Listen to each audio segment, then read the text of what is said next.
नमस्कार दोस्तों, मैं खुशबू श्रीवास्तव चंद्रा ITI की यूट्यूब चैनल पर आप सभी का स्वागत करती हूँ। दोस्तों, आज हम आपके लिए लाए हैं एक अभ्यास प्रश्न पत्र जिसमें आपके क्वेश्चंस दिए हुए हैं। और जैसा भी हम पहले भी आपके लिए पुराने ODRs के क्वेश्चन पेपर ला चुके हैं, तो आज हम आपके लिए एक प्रैक्टिस सेट के क्वेश्चंस लाए हैं। तो आइए देखते हैं हमारे क्वेश्चन। हमारा क्वेश्चन है, भोजन के विज्ञान के अंतर्गत निम्न में से क्या निहित है। जिसमें ऑप्शन है हमारे, फर्स्ट ऑप्शन है संकेंद्रित पोषण, सेकंड ऑप्शन है देखरेख, थर्ड ऑप्शन है निगरानी, फोर्थ ऑप्शन है ये सभी। तो दोस्तों, भोजन के विज्ञान यानी साइंस ऑफ फूड के लिए ये सभी चीज़ें ज़रूरी हैं, तो इसलिए हमारा सही जवाब होगा डी, ये सभी। आइए देखते हैं अगला प्रश्न। एक उच्च कोटि का संतुलित आहार क्या बढ़ाता है। जिसमें हमारे विकल्प हैं वसा, जीवन क्षमता, प्रोटीन, ये सभी। तो दोस्तों, जो एक उच्च कोटि का आहार होता है, संतुलित आहार होता है, वो हमारी जीवन क्षमता को बढ़ाता है। तो यहाँ पे हमारा सही जवाब होगा बी। अगला प्रश्न देखते हैं। हमारा अगला प्रश्न है, भोजन का विज्ञान मुख्य रूप से किससे संबंधित है। जिसमें हमारे विकल्प हैं भोजन प्रबंधन से, भोजन मात्रा से, भोजन प्रकार से, व्यक्ति की आयु से। तो दोस्तों, यहाँ पे साइंस ऑफ फूड के मुख्य रूप की बात की जा रही है, तो इसलिए हमारा सही जवाब होगा ए, भोजन प्रबंधन से। बल्कि इसी में भोजन की मात्रा, टाइप्स ऑफ फूड, ये सारी चीज़ें इंक्लूड्स हो जाती हैं। आगे देखते हैं हमारा प्रश्न। हमारा प्रश्न है, जीव का भोजन ग्रहण करने के पीछे उद्देश्य है।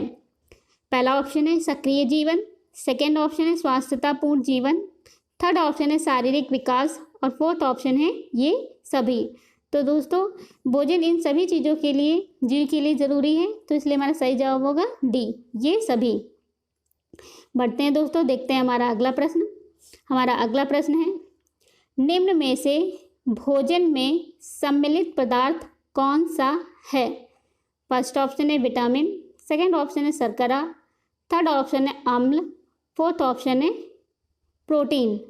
तो दोस्तों, अब इसमें भोजन में सम्मिलित पदार्थ की बात की जा रही है, तो उसके जो हमारे जो भोजन होते हैं, तो उसमें हमारे जो क्या है अम्ल, वो भोजन में सम्मिलित नहीं होते। बाकी विटामिन, शर्करा, प्रोटीन, ये सारी चीज़ें सम्मिलित होती हैं। आइए देखते हैं अगला प्रश्न। अगला प्रश्न है हमारा, सभी पोषक तत्वों से निर्मित भोजन को कहते हैं। जैसा कि आप सभी लोग जानते हैं कि जिसमें सारे तत्व, पोषक तत्व पाए जाते हैं, उसे हम लोग बैलेंस डाइट यानी संतुलित आहार कहते हैं। तो इसलिए हमारा यहाँ पे सही जवाब होगा ए, संतुलित आहार। अगला प्रश्न देखते हैं। हमारा अगला प्रश्न है, निम्न में से विटामिन का कार्य है। जिसमें हमारे ऑप्शन है शरीर की रोग प्रतिरोधक क्षमता को घटाना, शरीर की रोग प्रतिरोधक क्षमता को बढ़ाना, थर्ड ऑप्शन है यथावत रखना, फोर्थ ऑप्शन है उपरोक्त में से कोई नहीं। तो दोस्तों, शरीर में विटामिन का कार्य हमारी इम्यूनिटी पावर को डेवलप करना होता है, तो इसलिए हमारे यहाँ पे सही जवाब होगा बी, शरीर की रोग प्रतिरोधक क्षमता को बढ़ाना। आगे बढ़ते हैं, देखते हैं हमारे अगला प्रश्न। हमारा अगला प्रश्न है, शरीर के लिए आवश्यक डैश की पूर्ति करना पोषण कहलाता है। तो दोस्तों, इसमें ऑप्शन है हमारे खनिज लवणों की, सेकेंड ऑप्शन है पोषण तत्वों की, थर्ड ऑप्शन है वसा, फोर्थ ऑप्शन है जल। तो दोस्तों, शरीर के लिए आवश्यक पोषक तत्वों की पूर्ति करना पोषण कहलाता है, तो इसलिए हमारा सही जवाब होगा यहाँ पर बी, पोषण तत्वों की पूर्ति। अगला प्रश्न देखते हैं, पोषण निम्न में से किसमें सहायक होता है। तो ऑप्शन है हमारे वृद्धि, विकास, प्रतिरोधक क्षमता, ये सभी। तो दोस्तों, जो एक संपूर्ण पोषण होता है या पोषण जो हमें भोजन से प्राप्त होता है, वो हमारी ग्रोथ, डेवलपमेंट और इम्यूनिटी पावर, इन सभी के लिए ज़रूरी होता है, तो इसलिए हमारा यही सही जवाब होगा डी, ये सभी। आगे देखते हैं हमारे अगले प्रश्न। हमारा अगला प्रश्न है, निम्न में से कौन सा कार्बोहाइड्रेट का स्रोत है। दोस्तों, यहाँ पे सोर्स ऑफ कार्बोहाइड्रेट्स की बात की जा रही है, तो इसमें ऑप्शन है हमारे, फर्स्ट ऑप्शन है घी, सेकेंड ऑप्शन है पानी, थर्ड ऑप्शन है चीनी और फोर्थ ऑप्शन है नमक। तो दोस्तों आप सभी लोग जानते हैं कि कार्बोहाइड्रेट्स मीठे पदार्थों में लगभग पाया जाता है, तो यहाँ पे हमारा सही जवाब होगा चीनी। चीनी में कार्बोहाइड्रेट्स, चीनी भी एक कार्बोहाइड्रेट्स का स्रोत है। अगला प्रश्न देखते हैं, वसा किस पोषक तत्वों के अंतर्गत आता है? तो दोस्तों यहाँ पे फैट की बात की जा रही है, जिसमें हमारे ऑप्शन है वृद्धिकारक, सेकेंड ऑप्शन है ऊर्जा उत्पादक, थर्ड ऑप्शन है संरचनात्मक, फोर्थ ऑप्शन है इनमें से कोई नहीं। तो दोस्तों यहाँ पे अगर हम लोग फैट की बात करते हैं तो ये ऊर्जा उत्पादक होते हैं, तो इसलिए हमारा यहाँ पे जवाब होगा बी, ऊर्जा उत्पादक। आगे बढ़ते हैं, देखते हैं हमारे अगले प्रश्न। हमारा अगला प्रश्न है, भोज्य पदार्थों को कितने भागों में बांटा गया है? यहाँ पे डिवाइडेशन ऑफ फूड की बात की जा रही है, जिसमें हमारे ऑप्शन है 7, 5, 3, 2। तो दोस्तों भोजन को 7 भागों में डिवाइड किया गया है, तो इसलिए हमारा सही जवाब है ए। आगे बढ़ते हैं, देखते हैं अगले प्रश्न। अगला प्रश्न है हमारा, शरीर के तापमान को कौन नियंत्रित करता है? जिसमें हमारे ऑप्शन है, फर्स्ट ऑप्शन है जल, सेकेंड ऑप्शन है प्रोटीन, थर्ड ऑप्शन है विटामिन, फोर्थ ऑप्शन है वसा। तो दोस्तों यहाँ पे हमारे बॉडी में जो हमारा टेम्परेचर होता है उसको कंट्रोल करने की बात की जा रही है कि कौन सा तत्व हमारे शरीर में तापमान को नियंत्रित करता है, तो वो होता है जल, वाटर, जो हमारे शरीर के टेम्परेचर को मेंटेन करता है। आगे देखते हैं हमारा अगला प्रश्न, WHO का पूरा नाम क्या है? दोस्तों यहाँ पे WHO के फुल फॉर्म की बात की जा रही है, जिसमें ऑप्शन है हमारे world health organisation, world holy organisation, world heavy organisation, world healthy organisation. दोस्तों यहाँ पे WHO का फुल फॉर्म होता है वर्ल्ड हेल्थ ऑर्गेनाइजेशन, तो हमारा सही जवाब है ए। आगे बढ़ते हैं, देखते हैं हमारे प्रश्न। कोई पदार्थ जिसे मनुष्य खाता है उसे कहते हैं? तो ऑप्शन है हमारे जल, भोजन, गाजर, रोटी। तो दोस्तों गाजर, रोटी ये सब भोजन के अंतर्गत ही आ रहे हैं, और यहाँ पे खाने की बात की जा रही है, तो हम लोग भोजन को करते हैं और पानी को पिया जाता है, इसलिए हमारा सही जवाब है यहाँ पर बी, भोजन। भोजन को हम खाते हैं। आगे बढ़ते हैं, देखते हैं अगला प्रश्न। निम्न में से भोजन का काम है? फर्स्ट ऑप्शन है शरीर की वृद्धि करना, सेकेंड ऑप्शन है शरीर को ऊर्जा प्रदान करना, थर्ड ऑप्शन है ए और बी दोनों, फोर्थ ऑप्शन है उपरोक्त में से कोई नहीं। तो दोस्तों ग्रोथ करना और एनर्जी देना ये दोनों ही फूड ऑफ वर्क होते हैं, तो इसलिए हमारा यहाँ सही जवाब होगा सी, ए और बी दोनों। अगला प्रश्न देखते हैं।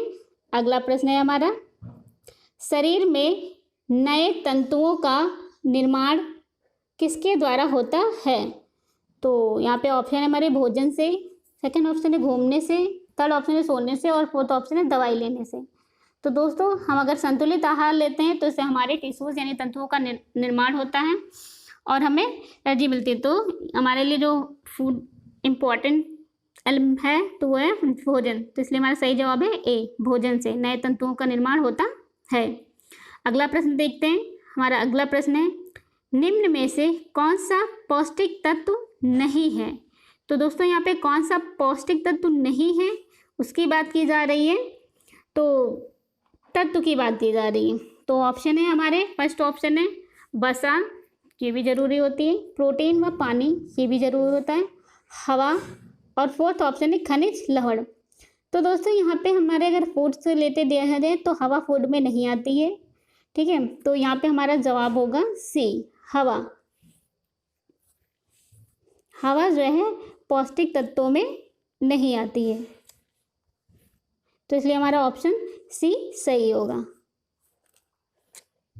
तो दोस्तों देखते हैं हमारा अगला प्रश्न। हमारा अगला प्रश्न है, मनुष्य जीवन की मूलभूत आवश्यकता क्या है? जिसमें ऑप्शन है हमारे, फर्स्ट ऑप्शन है दौड़ना, गाना, जल और भोजन। तो दोस्तों जो हमारी मूलभूत आवश्यकता है वो है भोजन, तो इसलिए हमारा ऑप्शन डी सही आंसर है। अगला प्रश्न देखते हैं। हमारा अगला प्रश्न है, निम्न में से पौष्टिक तत्व है? तो दोस्तों वहाँ पे पौष्टिक तत्व नहीं था और यहाँ पे पूछ रहा है कि कौन सा पौष्टिक तत्व है, जिसमें हमारे ऑप्शन है प्रोटीन, विटामिन, पानी, ये सभी। तो दोस्तों ये सभी पौष्टिक तत्व हैं, इसलिए हमारा ऑप्शन डी सही आंसर है। अगला प्रश्न देखते हैं।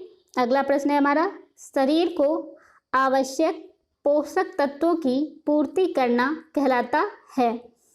फर्स्ट ऑप्शन है प्रोटीन, पोषण, भोजन, कार्बोहाइड्रेट्स। तो दोस्तों शरीर को आवश्यक तत्वों की पूर्ति करना पोषण कहलाता है, तो इसलिए हमारा सही जवाब होगा यहाँ पर बी।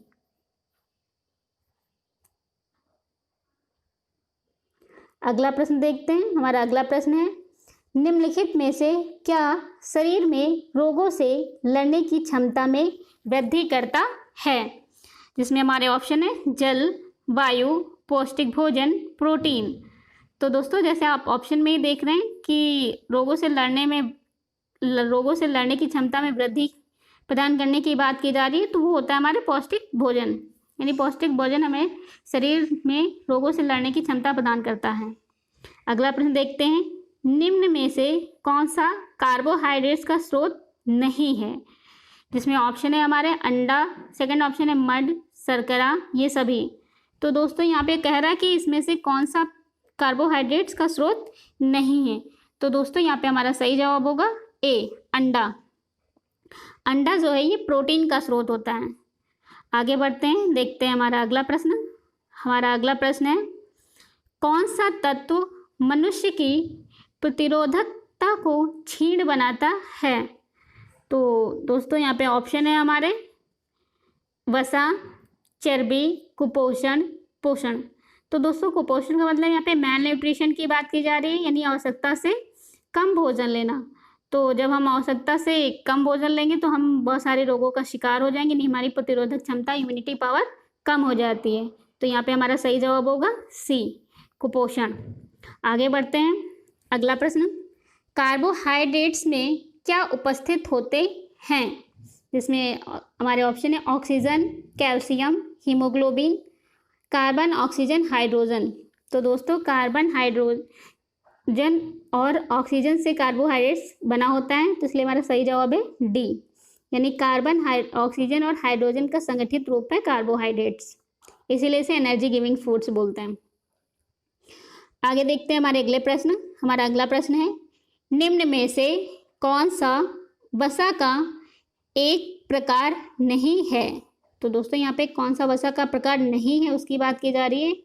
तो ऑप्शन देखते हैं। हमारे ऑप्शन है संतृप्त वसा, साधारण वसा, असंतृप्त वसा और ये सभी। तो दोस्तों वसा फैट आप सभी लोग जानते हैं, 2 टाइप्स की होती है, सैचुरेटेड और अनसैचुरेटेड। तो यहाँ पे हमारा जो ऑप्शन होगा वो है बी, साधारण वसा, ये वसा का प्रकार नहीं है। आगे देखते हैं अगला क्वेश्चन, वनस्पति जगत में वसा के स्रोत हैं। फर्स्ट ऑप्शन है सोयाबीन का तेल, चर्बी, घी, ये सभी।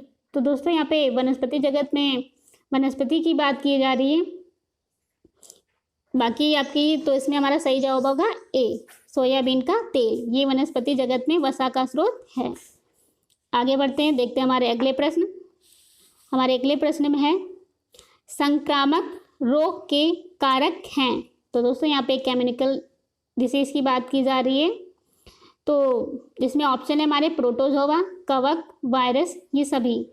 तो दोस्तों ये सारे जीव ही संक्रामक रोग होते हैं, क्योंकि संक्रामक रोग का मतलब ये कि ऐसी बीमारी जो किसी वेक्टर के थ्रू या किसी कारक के थ्रू आप तक पहुँचे। तो ये सभी कारक हैं जो बीमारियां फैलाते हैं, तो इसलिए हमारा सही जवाब होगा डी, ये सभी। अगला प्रश्न देखते हैं, निम्नलिखित में से किस में सबसे अधिक प्रोटीन पाया जाता है? तो दोस्तों यहाँ पे हमारे ऑप्शन में है वसा, नारियल, सोयाबीन, मक्खन। तो दोस्तों यहाँ पे जैसे आप ऑप्शन के अकॉर्डिंग देखेंगे तो सबसे ज़्यादा हमारा सोयाबीन में पाया जाएगा, तो इसलिए हमारा सही जवाब है सी। अगला प्रश्न देखते हैं। अगला प्रश्न है हमारा, निम्न में से कौन सा असंक्रामक रोग नहीं है? तो दोस्तों यहाँ पे असंक्रामक रोग यानी नॉन कम्युनिकेबल डिसीज की बात की जा रही है, तो इसमें ऑप्शन है हमारे चेचक, हृदय रोग, किडनी, मधुमेह। तो यहाँ पे असंक्रामक रोग नहीं है, मतलब वो संक्रामक रोग होगा, तो जो है इसमें हमारा सही जवाब होगा ए, चेचक, क्योंकि ये एक संक्रामक रोग है, यानी चेचक जो निकलते हैं हमारी माता जी, चिकन पॉक्स, वही। ठीक है, अगला प्रश्न देखते हैं। अगला प्रश्न है हमारा, निम्नलिखित में से विटामिन होते हैं? तो हमारे ऑप्शन है कार्बनिक यौगिक, सेकेंड ऑप्शन है वसायुक्त, थर्ड ऑप्शन है फैटी एसिड और फोर्थ ऑप्शन है इनमें से कोई नहीं। तो दोस्तों जो विटामिन होते हैं वो कार्बन, हाइड्रोजन और ऑक्सीजन का संयोजन से मिलकर बने होते हैं, तो वे कार्बनिक यौगिक होते हैं। तो इसलिए हमारा सही जवाब है ए, कार्बनिक यौगिक। जहाँ पर भी दोस्तों कार्बन, हाइड्रोजन और ऑक्सीजन की प्रेजेंट होगी वो एक कार्बनिक यौगिक ही होंगे। मिनिमम कार्बन और हाइड्रोजन तो जरूरी होगा। आगे बढ़ते हैं, देखते हैं अगला प्रश्न। अगला प्रश्न है हमारा, व्यक्ति की हड्डियों में मुख्यतः पाया जाने वाला पदार्थ है। तो दोस्तों यहाँ पे बोन्स में कौन सा पदार्थ पाया जाता है उसकी बात की जा रही है। ऑप्शन है हमारे फॉस्फोरस, ऑक्सीजन, कैल्शियम, हाइड्रोजन। तो दोस्तों जो हमारी ऐसे फॉस्फोरस होता है लेकिन मुख्यतः जो होता है वो होता है कैल्शियम। तो इसलिए हमारा सही जवाब होगा यहाँ पर सी, कैल्शियम। अगला प्रश्न देखते हैं, विटामिन डी का उत्तम स्रोत है।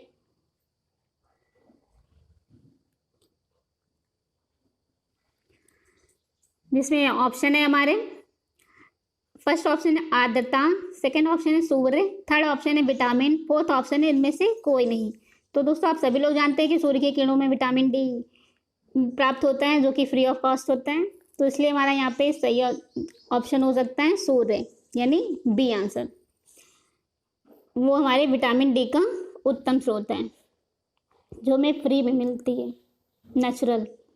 अगला प्रश्न देखते हैं, निम्न में से कौन सा भोज्य पदार्थ तृतीय समूह का सदस्य है? तो जिसमें ऑप्शन है हमारे खरबूजा, सेकंड ऑप्शन है हरे पत्तेदार सब्जियां, थर्ड ऑप्शन है दूध और फोर्थ ऑप्शन है चावल। तो दोस्तों यहाँ पर तृतीय समूह के सदस्य की बात की जा रही है। तो जो खरबूजा यानी खरबूजा, तरबूज, ये सारी होती हैं, ये आपके थर्ड ग्रुप के होते हैं। तो इसलिए हमारे यहाँ पे सही जवाब होगा ए, खरबूजा। अगला प्रश्न देखते हैं, प्रोटीन कितने प्रकार के होते हैं? 3, 4, 5, 6। तो दोस्तों जो प्रोटीन हमारे होते हैं वो 3 प्रकार के होते हैं। तो इसलिए हमारे यहाँ पे सही जवाब होगा ए। प्रोटीन जो 3 प्रकार के होते हैं, सिंपल होता है, कॉन्जुगेटेड होता है और फोटोस्टैटिक्स होता है, यानी साधारण, व्युत्पन्न और मिश्रित प्रोटीन। अगला प्रश्न देखते हैं, हमारा अगला प्रश्न है, प्रतिदिन एक साधारण व्यक्ति को लगभग कितना पानी पीना चाहिए? ऑप्शन है हमारे 6 से 8 ग्लास, 3 से 4 ग्लास, 5 से 7 ग्लास और फोर्थ ऑप्शन है 2 से 3 ग्लास। तो दोस्तों यहाँ पे प्रतिदिन कितना पानी पीना चाहिए उसकी बात की जा रही है। तो लगभग हमें 6 से 8 ग्लास पानी डेली पीना चाहिए। तो इसलिए हमारा सही जवाब होगा यहाँ पर ए। आगे बढ़ते हैं, देखते हैं हमारा अगला प्रश्न। हमारा अगला प्रश्न है, आंवले में कौन सा विटामिन पाया जाता है? तो दोस्तों यहाँ पे आंवले में कौन सा विटामिन पाया जाता है इसकी बात की जा रही है। जिसमें हमारे ऑप्शन है vitamin C, vitamin B, vitamin D और विटामिन के। तो दोस्तों जितने भी खट्टे पदार्थ होते हैं उन सब में जो है अम्लता के कारण विटामिन सी पाया जाता है। तो इसलिए हमारे यहाँ पे सही जवाब होगा विटामिन सी। तो इसके लिए हमारा जो सही आंसर है वो है ए, विटामिन सी। जितने भी खट्टे पदार्थ होते हैं उनमें विटामिन सी पाया जाता है अम्लता के कारण। आगे देखते हैं क्वेश्चन, कार्बोस के अच्छे साधन हैं? जिसमें हमारे ऑप्शन है अनाज, ब्रेड, चावल, ये सभी। तो दोस्तों कार्बोज यानी जो एक हमारी बॉडी में फ्यूल की तरह काम करते हैं, ईंधन की तरह काम करते हैं। तो ये सभी चीज़ें जो है कार्बोहाइड्रेट से रिलेटेड हैं। तो इसलिए हमारे यहाँ पे सही जवाब होगा ये सभी। अगला प्रश्न देखते हैं। अगला प्रश्न है, संतुलित भोजन में सलाद की मात्रा कितनी होनी चाहिए? जिसमें ऑप्शन है हमारे 1 प्लेट, 1 कटोरी, आवश्यकता अनुसार, इनमें से कोई नहीं। तो दोस्तों हमारा जो सलाद की मात्रा है वो हमारी आवश्यकता के अनुसार होना चाहिए। तो इसलिए हमारा सही जवाब है यहाँ पे सी। अगला प्रश्न देखते हैं, वसा में ऑक्सीजन की मात्रा कार्बोहाइड्रेट्स की अपेक्षा होती है। अब यहाँ पे कंपेरिजन किया जा रहा है कि कम होती है, ज़्यादा होती है या बराबर होती है। तो दोस्तों जो हमारे वसा में ऑक्सीजन की मात्रा होती है वो कार्बोहाइड्रेट्स की अपेक्षा कम होती है। तो इसलिए यहाँ पे हमारा सही जवाब होगा बी, यानी वसा में ऑक्सीजन की मात्रा कार्बोहाइड्रेट्स की अपेक्षा कम होती है। आगे बढ़ते हैं, देखते हैं अगले प्रश्न। अगला प्रश्न है, निम्न में से कौन सा संक्रामक रोग नहीं है? तो दोस्तों यहाँ पे कौन सा संक्रामक रोग नहीं है उसकी बात की जा रही है, जिसमें ऑप्शन है हमारे मलेरिया, मधुमेह, टाइफाइड, हैजा। तो दोस्तों यहाँ पे हमारा सही जवाब होगा बी, मधुमेह यानी डायबिटीज़। ये कोई हमारा संक्रामक रोग नहीं है, किसी वेक्टर के थ्रू नहीं फैलता है, ये हमारा जो है नॉन कम्युनिकेबल यानी असंक्रामक रोग है, तो इसलिए हमारा सही जवाब है बी। अगला प्रश्न देखते हैं, खट्टे फलों में कौन सा विटामिन पाया जाता है? जैसा कि मैंने पहले भी बताया अभी कि खट्टे फलों में हमेशा विटामिन सी पाया जाता है अम्लता के कारण, तो इसलिए हमारे यहाँ पे सही जवाब होगा बी। खट्टे फलों में विटामिन सी पाया जाता है। अगला प्रश्न देखते हैं, विश्व स्वास्थ्य संगठन यानी WHO के अनुसार स्थान सम्मिलित है, जिसमें आपका शारीरिक तंदुरुस्ती, दूसरा है सामाजिक तंदुरुस्ती, थर्ड है आपका मानसिक तंदुरुस्ती और फोर्थ ऑप्शन है ये सभी। तो दोस्तों हमारी फिजिकल हेल्थ भी ज़रूरी है, मेंटल हेल्थ भी ज़रूरी है और सोशल हेल्थ भी ज़रूरी है, तो हमारे एक स्वास्थ्य के लिए ये सारी चीज़ें ज़रूरी हैं, तो इसलिए हमारे यहाँ पे सही जवाब होगा डी, ये सभी। आगे बढ़ते हैं, देखते हैं हमारा अगला प्रश्न। निम्नलिखित में से आँखों की रोशनी के लिए कौन सा विटामिन उत्तम माना जाता है?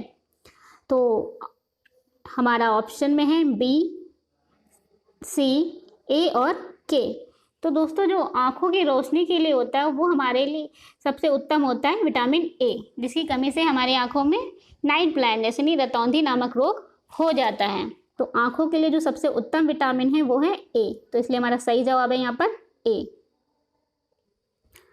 अगला प्रश्न देखते हैं, हमारा अगला प्रश्न है, भोजन की आवश्यकता निम्न में से किस कार्य को पूर्ण करने के लिए नहीं है? तो दोस्तों इसमें ऑप्शन है हमारे शारीरिक विकास के लिए, ऊर्जा के लिए, संक्रमण के लिए, ऊतकों के निर्माण के लिए। तो दोस्तों इसमें पूछा जा रहा है कि भोजन की आवश्यकता किस कार्य के लिए पूर्ण नहीं है, तो दोस्तों यहाँ पे हमारा सही जवाब होगा सी, संक्रमण के लिए। बाकी शारीरिक ग्रोथ के लिए भी भोजन जरूरी है, ऊर्जा के लिए और टिश्यूज निर्माण के लिए भी। अगला प्रश्न देखते हैं, शरीर की प्रतिरोधक क्षमता को क्षीण बना देता है। ये क्वेश्चन आप पहले भी देख चुके हैं, दोबारा रिपीट किया गया है, जिसमें हमारे ऑप्शन है कुपोषण, पोषण, अवशोषण, इनमें से कोई नहीं। तो दोस्तों जो कुपोषण होता है वो शरीर की प्रतिरोधक क्षमता को क्षीण बना देता है यानी कम कर देता है, तो इसलिए हमारा सही जवाब है यहाँ पे ए। अगला प्रश्न देखते हैं, सेल्यूलोज निम्न में से किन में नहीं पाया जाता है? अब दोस्तों यहाँ पे किन में नहीं पाया जाता है ये बोल रहा है, तो जिसमें हमारे ऑप्शन है फल, सब्जियों, मक्का, रेशेदार सब्जियों। तो दोस्तों जो हमारा सेल्यूलोज होता है वो मक्का में नहीं पाया जाता है, क्योंकि कार्बोहाइड्रेट्स हैं, अनाज हैं, तो हमारा सही जवाब होगा यहाँ पर सी, मक्का। बाकी सब्जियों में और रेशेदार पदार्थों में इनमें सेल्यूलोज पाया जाता है। ये एक चिपचिपा सा पदार्थ होता है जिससे हमारी बोन्स में लाइसोसोम होता है, जस्ट लाइक वैसे ही पाया जाता है। अगला प्रश्न देखते हैं, असंतृप्त वसा कमरे के ताप पर किस अवस्था में रहती है? यानी अनसैचुरेटेड फैट की बात की जा रही है, जिसमें ऑप्शन है हमारे ठोस, द्रव, गैस और मिश्रित। तो दोस्तों जो अनसैचुरेटेड फैट होती है वो कमरे के ताप में द्रव अवस्था में रहती है, तो इसलिए हमारा यहाँ पे सही जवाब होगा बी, द्रव अवस्था। अगला प्रश्न देखते हैं, निम्न में से कौन सा पानी में घुलनशील विटामिन नहीं है? जिसमें ऑप्शन है हमारे vitamin B, vitamin A, vitamin C, ये सभी।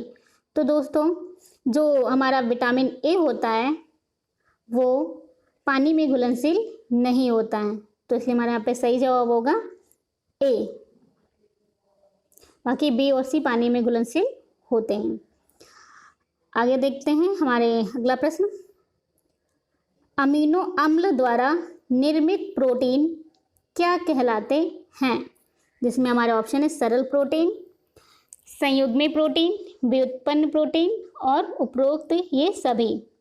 तो दोस्तों जो हमारे अमीनो अम्ल द्वारा यानी एक ही प्रकार के अम्ल द्वारा निर्माण होते हैं वो हम सिंपल प्रोटीन यानी सरल प्रोटीन कहते हैं। तो इसलिए हमारा सही जवाब होगा यहाँ पर ए, अमीनो अम्ल द्वारा निर्मित प्रोटीन सरल प्रोटीन कहलाते हैं।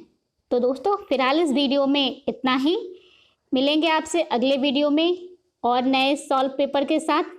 तब तक कि हमारे चैनल के साथ बने रहिए। अगर आप इस चैनल पर नए हैं तो इसे सब्सक्राइब करिए और हमारा अगर वीडियो पसंद आया हो तो इसे लाइक करिए और दोस्तों के साथ शेयर करिए ताकि उन्हें भी इससे जुड़ी जानकारी मिलती रहे। तब तक के लिए धन्यवाद।